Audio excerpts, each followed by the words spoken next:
Hello friends, welcome to my new series, YARNS, Conversations with Cruisers.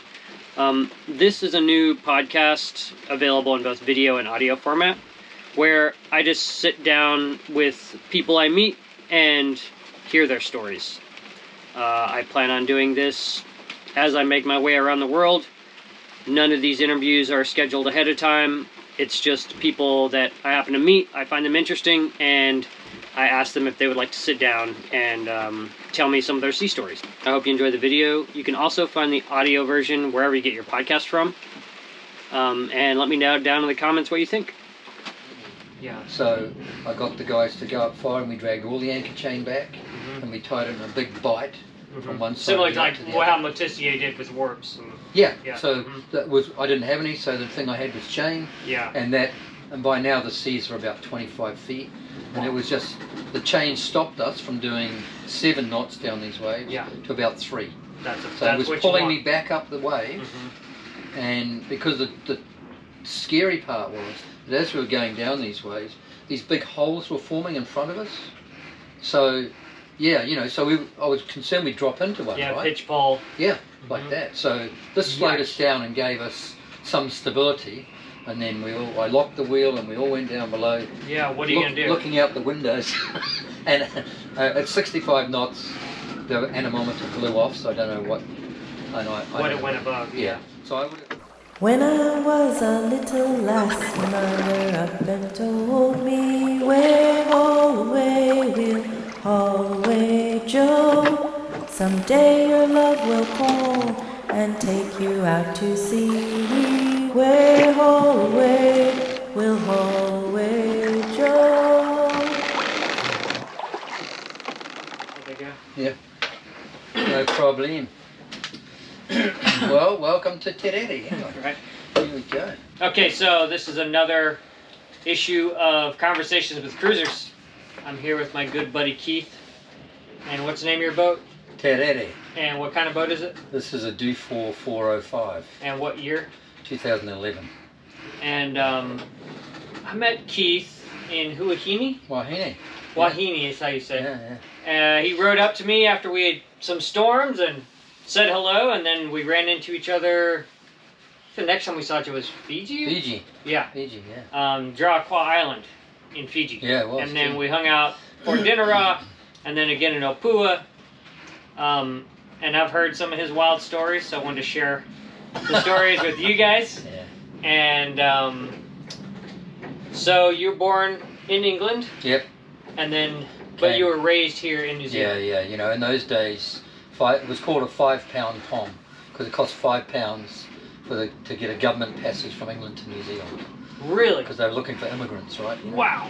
So that was my parents' did. What year was that? So long ago, 1955. Okay. Yeah, Wow. So, but you were raised here, and then I'm a Kiwi. Yeah. When did you start sailing?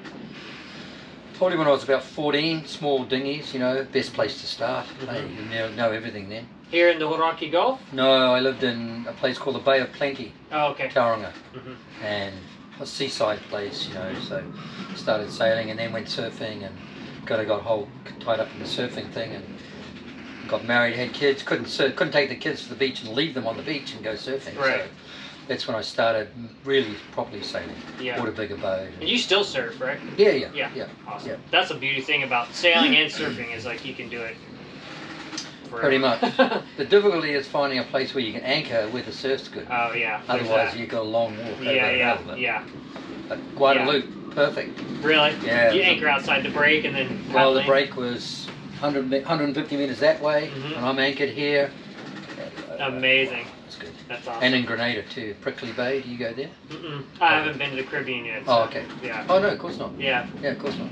And so, you bought this boat. Where did you buy this boat? In the Caribbean, in Grenada. Okay. Yeah.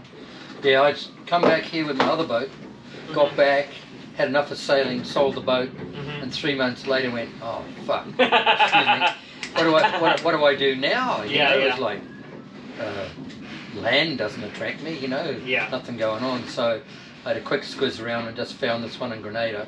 Looked so good, I just bought it, didn't even see it. Yeah. Just saw it online and went, I'll take it. Yeah. Well, so let's jump back in time. When did you cruised locally with your family before? Yeah. And then when did you start doing like more long distance cruising?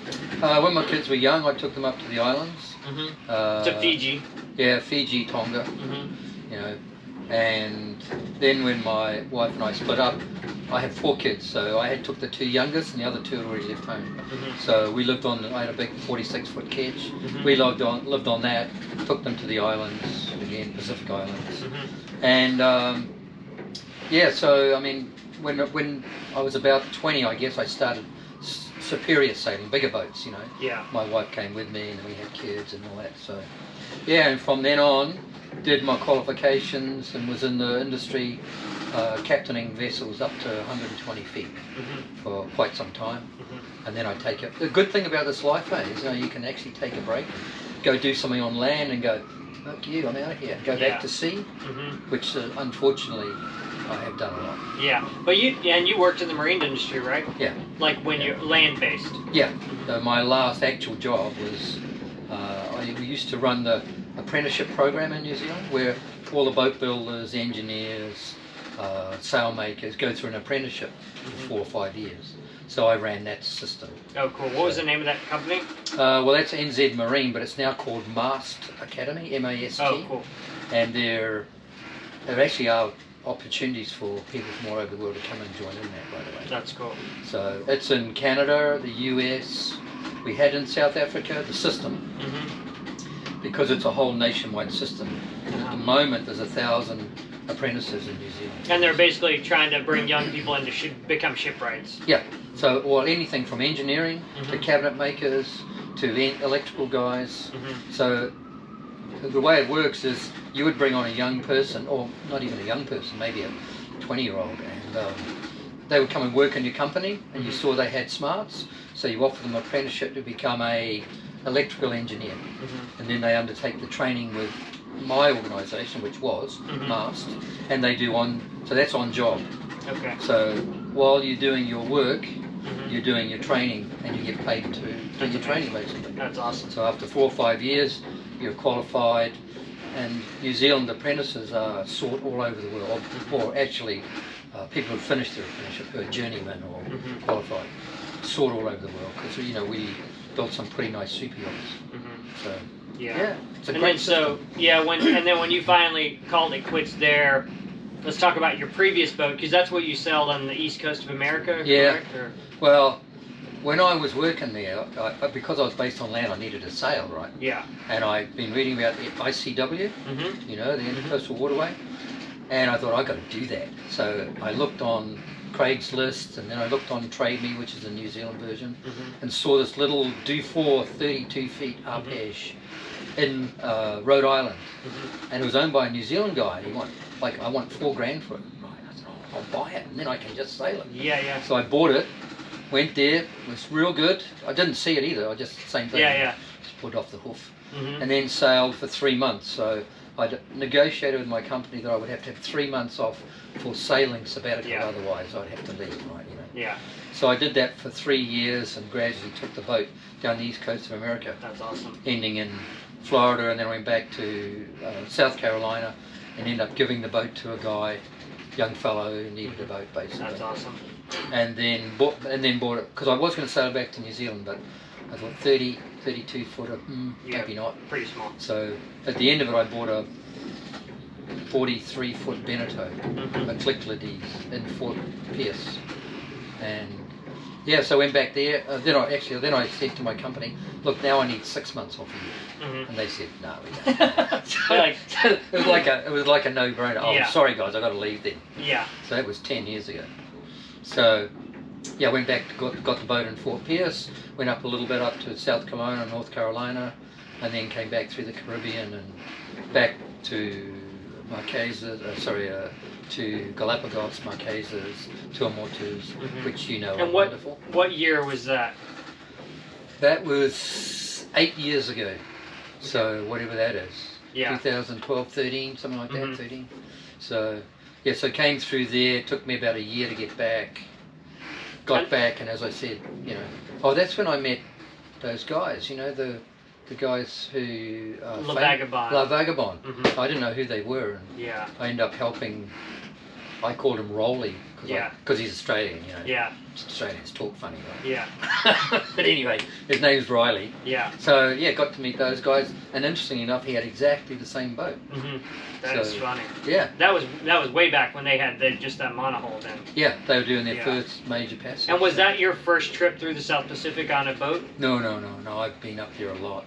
On charter boats or other people's boats? Or? Mostly my own boats, or I was skippering. But way back, in New Zealand, we'd always deliver the charter boats up to Tonga and Fiji for the winter, and then bring them back for the summer because of the cyclone. Yeah. So I did a lot of that, backwards and forwards, maybe 20 passages, I suppose. Wow. You know. But as far as like the societies and French Poly goes, I've been there before. I mean, first time I went there was 1958. Wow. Yeah, but I was in a ship then. You know, yeah. So young child. But I've been before, a couple of times before, sailing, doing across the ocean, but either as captain or second. Right. But I hadn't been in my own boat then, across the Pacific. And so yeah, you got back to here on your Beneteau. Yeah. And then is that the one you said you sold it when you got back? Yeah, made a poor decision. But you know, it was great for me. Lovely boat, enjoyed myself, but it confirmed again, you know, that. How much the lure of the sea and not the sea but the sea life. Yeah. You know, the meeting people as we did in a far off place, and then you meet up with them along the way. And I thought about this, what makes it so interesting, and it's because you live in the moment, the right now. Yeah. And you cope with all these situations. You know, find out how good you are, and because we are really good. I mean, everybody is. Yeah. They're just not tested yet. You know? So. Yeah, and that's what it keeps attracting me all the time, you know. I will add that Keith is like a master at making friends everywhere he goes. Like when I got, Keith was like my closest friend that I met this last season. And then when I got to Opua, he introduced me to the crew of Womble and the crew of Rala, who both of those crews have become like family to me. So, and that's all because of Keith, because he's just good at like talking it up and meeting everyone that, you know. So that's a skill. It's a good skill to have when you're cruising too, because there's a lot of interesting people to meet along the way. Absolutely. I mean, everybody's got this great story, but there's a connection somewhere in it with what we're doing, you know. And I don't know whether I'm actually good at it, but I think it's everybody does it. You know, we draw together because there's this common bond, you know.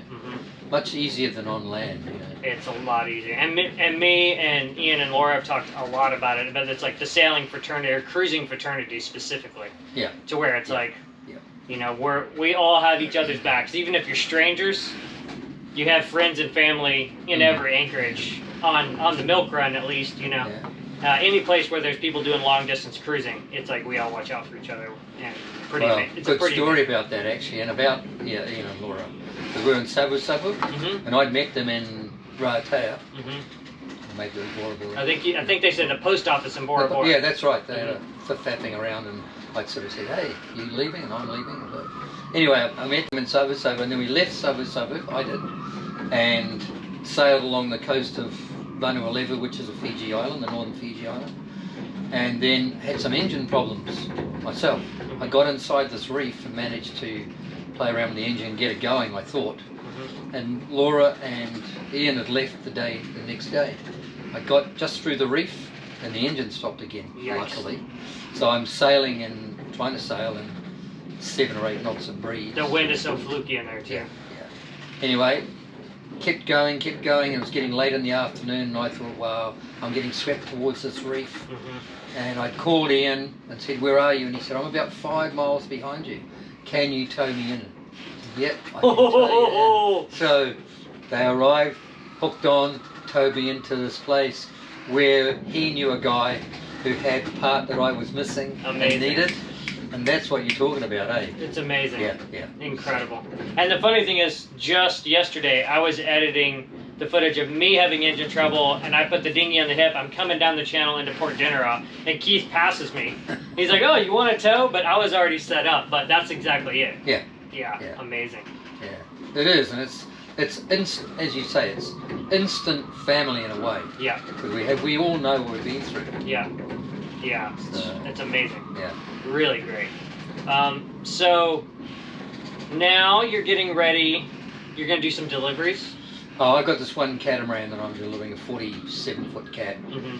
A number of owners bought it, and I was helping them learn about the cat over the last 12 months or so when I've been here, and they've asked me if I'll captain it up to Fiji for them.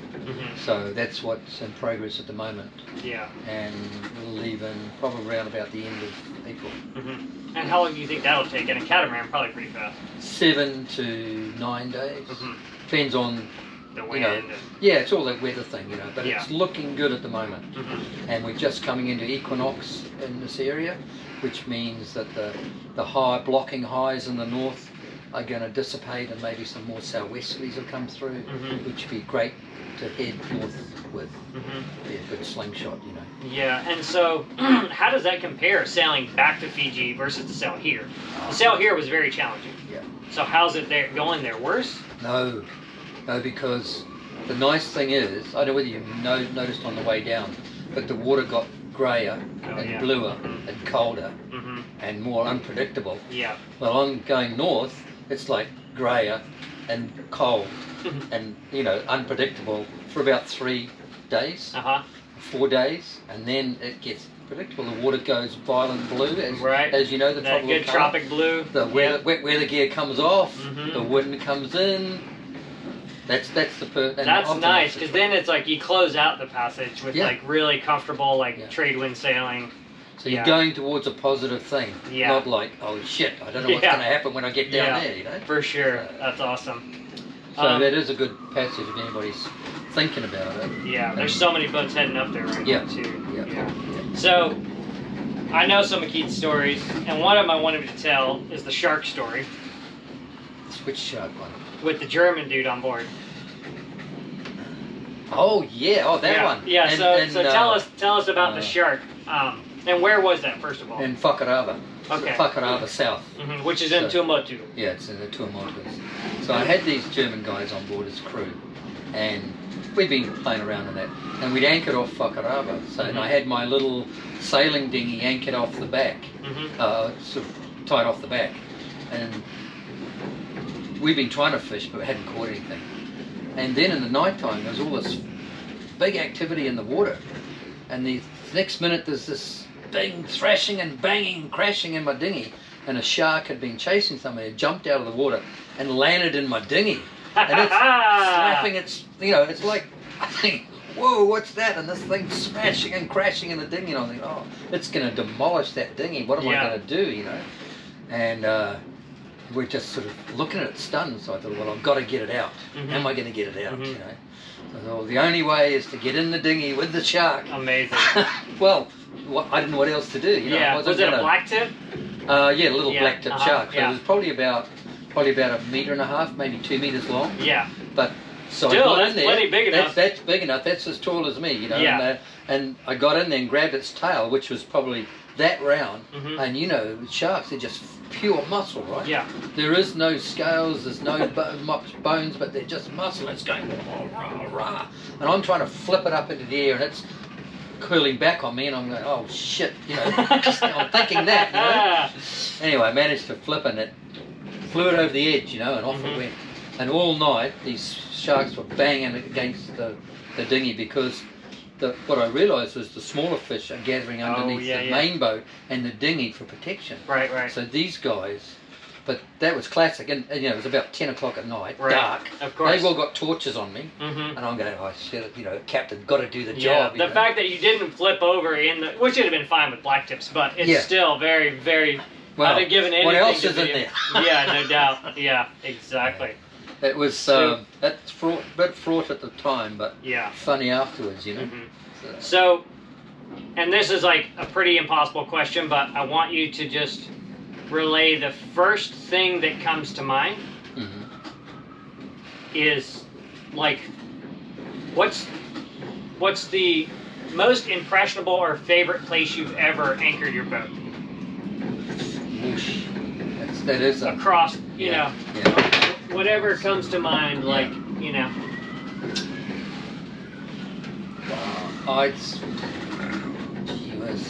I gotta say, the Tuamotus. I did a 5-day passage from Marquesas with my girlfriend, who wasn't that well, to there, and I was tired, you know. And I came into this lagoon from the north end called Apataki. And, you know, at sea, the wind's blowing, the sea's bashing around, and you come in through the lagoon, and then it's flat. So I came into the entrance of this lagoon, and I was looking down there, end of the day, and I saw these standing waves, right? And I was thinking, oh no, what's that? You know, on the chart it didn't look like there's anything, but it could be a reef, right? And so I thought, oh, I'm so tired, I just got to go in. So piled on the power, pushed the boat through, sail just the mainsail, and hit these standing waves, bang, bang. Is this end of the path? At the inside of the path, you know, which is only maybe 150 metres wide. And luckily it wasn't a reef, it was just where the water was all gathering, you know. Came through there into flat water, the sun was out, the wind had gone down. Oh, it was magic. And then anchored just around the corner, next to this huge, beautiful coloured coral. We dove on it the next day. We caught fish, walked on the beach, got coconuts, you know. It was like, this is like everything that I'd imagined about the tropics. And I'd been to the tropics before, but this was it. Especially the Tuamotus, because it's like, they're so sparsely populated that it could be any point in time. Any point in time. That place is so magical. That is awesome. You get so spoiled anchoring in lagoons there. Well, it's like being on a lake every night. It's like fantastic. It is. And Apataki was, I mean, I've been back since. The surf's really good at the south end. It's a pretty sharp reef and fairly shallow, you know, but it's good. You know, there's a nice little village.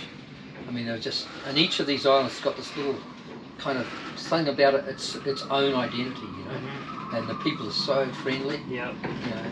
So coming in from 5 days at sea, tired, drained, rough out there, you know, to come inside and be confronted with the sun going down, you know, anchor down, in an atoll, beer, you know, not having to do another watch. It was like, and the location with the clarity of the water.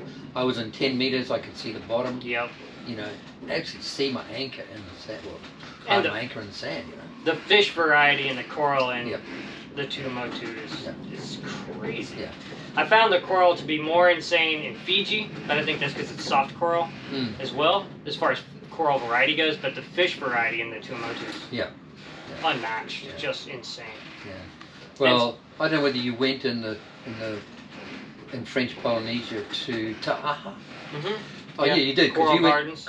You went to the coral gardens? Were you swimming through those gardens? And it's about 3 feet deep? I did it like 100 times. It's like flying. That's right. I think we talked there. It's like you just climb in, and you just, it's like a video game. You're like flying through these. And it's so shallow. So and you get up and you walk around to the edge of it again, go back in again. I did it so many times, And I thought, shallow water like that, and the colourful coral, the amount of fish. Super fun. And then, so, what's like one of the scariest experiences you've had at sea? I know you told me you got stuck in a cyclone, but do you have what in your mind? And it's hard, right? Like, the more experience you have, the less scary things become, right? So a little bit. What is like a memory that sticks out to you that is just like, you're like, I don't ever want to be in that situation again? I think that one, because that's, after that I really was conscious of weather, total weather. I was just doing a delivery of a charter boat back from Tonga to New Zealand, and it was quite a long time ago now, so the weather reports weren't that good, and I got a weather report, nothing on it, and I'd left. We used to sell the passages, like to be myself and a mate who I could rely on, and we'd sell 2 berths to people. So I had these 2 other rookies on board, you know. And anyway, there's a whole story about all that drama of. This was a monohull. It was a Veneto 36. 36, so not a very big boat. Not a very big boat. So anyway, we left Tonga, 3 days out, and we'd had some problems with the water. We had a water leak, and lost it all down. It had gone, because it was plumbed into the sink, so it was going through the sink and nobody was noticing. Oh shit. So we lost most of the water, had some bottles. I happened to see a ship going past on the horizon, called them up. It's a long story, but anyway. And they came around and asked them if they could help me. And they came around and we went alongside, and they passed me a hose on a throwing line, filled my tanks with water. How cool was this? And then they dropped off 2 20-litre containers of diesel for me. Wow. Now, I mean, this is a ship, went out of its way, commercial, you know, and just to be helpful. Yeah. That's the seamanship. That's seamanship. Yeah. But when I was alongside this ship, about 30 feet away, I guess, I noticed there's quite a big swell going along this ship, and I didn't think much of it. Then you could see the scale of it, huh? Yeah. Then I could see it because I'm bobbing up and down on it. Yeah. You know? Anyway, within 14 hours, it started to blow, really quite strong, and then I did have a radio, got on the radio, and they said, well, sorry mate, this thing's formed very quickly just to the northwest of your position, and looks like you're in the firing line. Oh man. And what year was this? 1988 probably, something like that. And, no, sorry, not 88. 95 maybe? 88 was too early. So the New Zealand radio guy said to me, well, if you'd have called me this morning, I could have told you about it. I didn't call him, so didn't check the weather, you know. Yeah. Anyway, he said, look, it's looking not too good. It looks like it's a cyclone forming. It's a tropical storm at the moment. It's rotating and it's heading southeast, which was right across my position. So we were just in the whole system built, and the wind built, and we got to about 30 knots. I downed all sail and lay a hull, and then it got more 40 knots, and I didn't like that. So did you drag anything? That was my next. This is where I learned what I want now always do in any weather. So I put a little bit of head sail to give us a bit of forward motion, and dragged lines out the back, but we didn't have many. Yeah. So I got the guys to go up fire, and we dragged all the anchor chain back, and we tied it in a big bight from one side. Similar to like how Letitia did with warps. Yeah. So that was, I didn't have any, so the thing I had was chain. Yeah. And by now the seas were about 25 feet, and it was just the chain stopped us from doing 7 knots down these waves to about 3. So it was pulling me back up the wave, and because the scary part was that as we were going down these waves, these big holes were forming in front of us. So yeah, you know, so I was concerned we'd drop into one, right? Pitch fall. Yeah, like that. So this slowed us down and gave us some stability. And then I locked the wheel and we all went down below. Yeah, what are you going to do? Looking out the windows. And at 65 knots, the anemometer blew off, so I don't know what. What it went above. Yeah. So I would have said that the waves were 30 plus feet. There was about a mile between them. So they were big long swells. Wow. Not curly, but big long, so that was helpful. Yeah. But that's probably the only thing that saved you. That's it. I mean, if they'd have started to... But we're in deep water, right? So, because we're in the Tonga Trench, which is 5 miles deep, so that was okay. You know? Yeah. But, so we were in that for 16 hours, and then it moved over us. We went into the centre of the hurricane, cyclone, which was just blue, wall-to-wall blue, and you could see this wall around you. Pulled everything in, started the engine, motored across, and then we had 12 hours with the wind coming from the opposite direction, because we're on the other side of the... Right, yeah, because it's cyclonic. Yeah, cyclonic, yeah. And so, same thing, batten down the hatches, through the chain over the back, down, but... Yeah, but it wasn't as strong on the backside, or was stronger? It started off that way, when you're right at the eye wall. As you go into the eye wall, and then because it's also moving away. It was doing about 15 knots, and I'm doing 2 or 3 maybe. Right. So it was going away at say 12 knots. Yeah. You know, in 10 hours that's 120 miles. That's better than a slow moving cyclone. No, yeah. Luckily it wasn't slow moving. Yeah. You know. And so where was that, above Minerva or was that below? Oh yeah, no, below Minerva. So I was 3 days out So it went across the Kermadex. So yeah, down there, which is the normal path actually for them to follow. Okay, and then do you remember? Was this December? It was December, beginning of December, because we always used to say, get the boats out of the Pacific by the end of November. But this one had been delayed, some work being done or a late charter or something. Yeah. So it was really early in December. Yeah. So maybe the 3rd of December, something like that. But a testament to the boat, you had no failures on the boat. None. It was great. That's amazing. And in that kind of situation. And learning that strategy of towing things. Yeah. Now I always tow lines. No matter if it goes more than about 25 knots, I tow lines because it just keeps the boat straight. Yeah. And my strategy is to run away with the sea on the quarter from rough weather. Yeah. I'm not going into it. Yeah. No matter what anybody says. Yeah, yeah. I've tried that, and the other way is much more comfortable. Well, you know, we came down from Fiji last year, and we had some rough weather. Yeah. I had lines out. It straightened the boat up. You know, steadied it up. It was great. Yeah. Really good. You know. So. Yeah. That and my passage, because you left maybe a day or two before me. Yeah. It was very light, and you didn't want to motor too far, right? I didn't. I only motored outside the reef, and then I didn't have a motor the rest of the time. So, but for me, that was the most challenging passage because I had 4 days of calms. Yeah. I had 4 days of calms, 3 days of spinnaker sailing, and the rest was heavy weather. It was just like shuffled together. Yeah. And that was the problem with, I know, a lot of people. I'm sure you guys did as well. When you guys hit the calms, you motored. Right, to get out of that front. And that was the thing, I was a sitting duck. Yeah. So I know Ian and Laura ran out of fuel in the Bay of Island, like right when they got in. Yeah. So I know that was a challenge for everybody. But this last passage, you had your son come on board, right? Yeah. Yeah, my second son. So I have 200 litres in the tanks on this boat.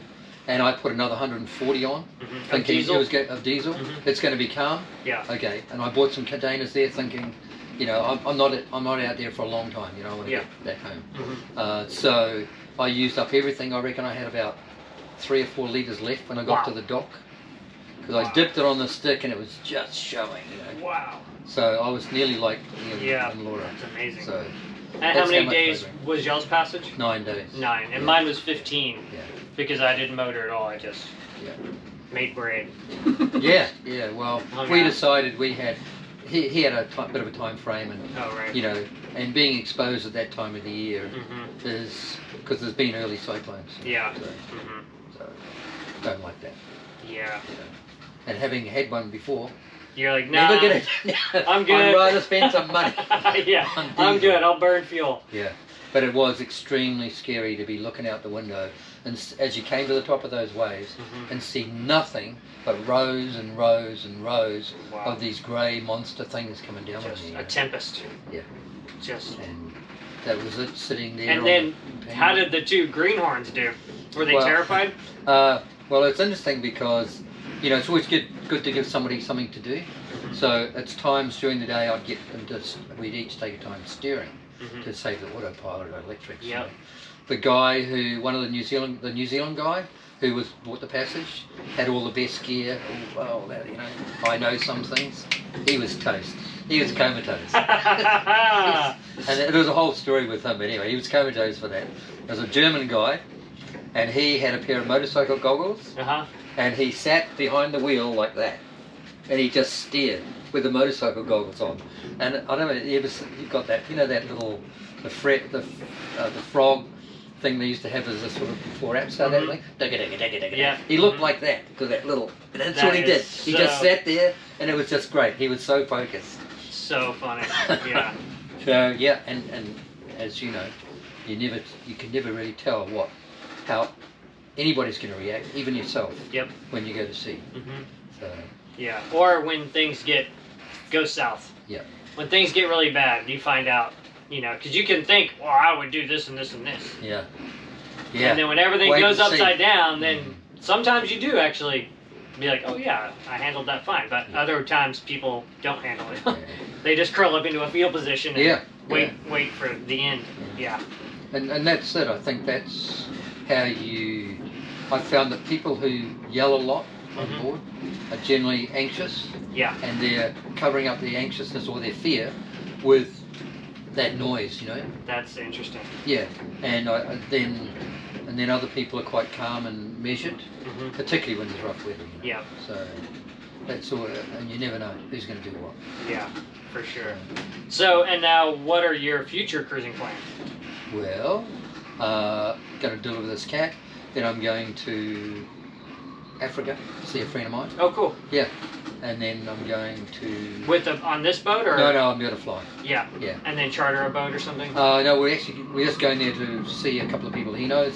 I'm going to Sweden. He's got a boat there. Cool. So we're going to do sailing there. I've never sailed up that area. It's fantastic. You know? Yeah, I know you've been. Yeah. So that'll be... Hopefully you guys get to the Auckland Islands and... We're trying to get to Lofoten, yeah, which is way, way, way north. Hell yeah, so, that is awesome. Yeah, so that's a really different thing for me. Yeah. And I think I'll be away for a while, and I'll come back here next summer, do the figure 8 of New Zealand we talked about. Yeah. And then the rest to be unfold, you know. Yeah, because you can't, with sailing, you got to just see going play it a little bit and then see how it actually plays out. Yeah. Yeah.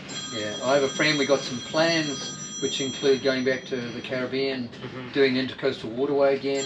I've been scrolling for boats on the Intercoastal Waterway. Right, yeah, just buy them cheap and just do it and then sell them there. Yeah, because I bought that boat for $4,000 New Zealand. You can, boats are so cheap in the States.